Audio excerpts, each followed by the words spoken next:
जय जगन्नाथ सांग माने आसतु शुणा एक सुंदर कहानी। चारि जन सांग एवं शिकारी। बहुदिन तले एक जंगल रे तीन जन सांग रहुतिले। सेमाने हेले गोटिए हरिण, गोटिए काऊ और गोटिए मूषा। सेमाने एकाठी भोजन बांटुथिले। दिने गोटे कइंछ सेमानक पाखकु आसी कहिला, मु मध्य तुम कंपानी रे जोग देई तुम सांग हबाकू चाहूँ। मु एकुटिया अछि।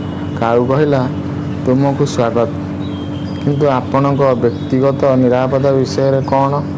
आखपाखे अनेक शिकारी अछंती, सेमाने नियमित भाव यही जंगल को जाती। धरंतु जड़े शिकारी आसते आपणक निजर को केमिति बंचाइबे? कइंछ कहिला, सेथिपाई मु तुम ग्रुप रे जोग देबाकू चाहूँ। सेमाने ए विषय कहिबा मात्रे घटनास्थल रे जड़े शिकारी आविर्भाव होइथिले। शिकारी को देखि हरिणटी पलाइगला आउ आकाश रे उड़ीगला एवं मूषाटी एक गात भितर दौड़ीगला। कइंछटी द्रुत गति रे खसी जीवाकू चेष्टा करुथिला, किंतु से शिकारी हाथ रे धरा पड़ी जाइथिला। शिकारी जनक तांकू जाल रे बांधी रखिथिले। हरिण को हराई से दुखित थिले, किंतु से भाबिले भोकिला रहिबा अपेक्षा कइंछ को भोजी देबा भल। शिकारी हाथ रे निजर सांग को फसिथिबा देखि कइंचर तीन सांग बहुत चिंता होई पड़िथिले। शिकारी जाल रे निज सांग को मुक्ति करिबा पई किछि योजना विषय चिंता करबाकू सेमाने एकाठी बसिथिले। एहा परे काउटी आकाश रे उड़ी जाई शिकारी को नदी कूल रे बुलिबा देखिबाकू पाउथिला।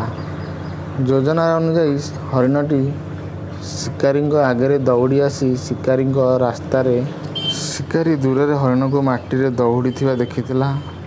एहाकू पुनर्बार पाई से बहुत खुशी होइथिला। शिकारी निज मन रे भाबिथिला, एबे मु एहा उपरे एक भल भोजी करी एवं एहार सुंदर चमकू बाजार रे बिक्री करी। से कइंचटी को माटी रे पकाई हरिण को नेबाकू दौड़ीथिला।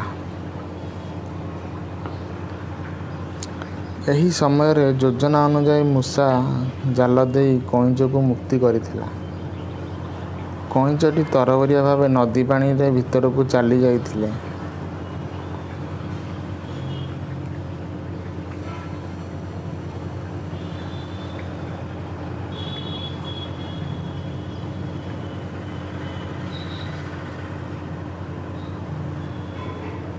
एही सांग मानक षड्यंत्र विषय जानि न पारी शिकारी तार स्वादिष्ट मांस एवं सुंदर चर्म पाई प्रिया को आनिबाकू जाइथिला, किंतु से पाटी रे जहा देखिला ताहा हेला निकट रे पहुँचीबा परे हरिणटी हठात तार पाद ऊपर को उठी जंगल भितर को चली गला।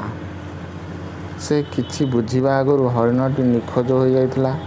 निराश होई शिकारी जनक पछकू फेरी जाई जाल रे पड़िथिबा कइंछटी को आनिबाकू पछ घुंचा देइथिले, किंतु जाल रे पड़िथिबा कइंछटी निखोज थिबा देखिबा से आश्चर्य होई गले। मुहूर्तक पई शिकारी भाबिले जे से स्वप्न देखुची, किंतु माटी रे पड़िथिबा क्षतिग्रस्त पंकार यथेष्ट प्रमाण थिला जे से बहुत सचेतन थिले एवं से विश्वास करने को बाध्य होतिले जे किछि चमत्कार घटिछि। एही घटना को आखिरे देखि शिकारी भयभीत होई जंगल बाहर को दौड़ी आसीथिले। चारि सांग पुणी खुशी रे रहिबा आरंभ कले। जदि एही कहानी आपनको भल लागिथिबो,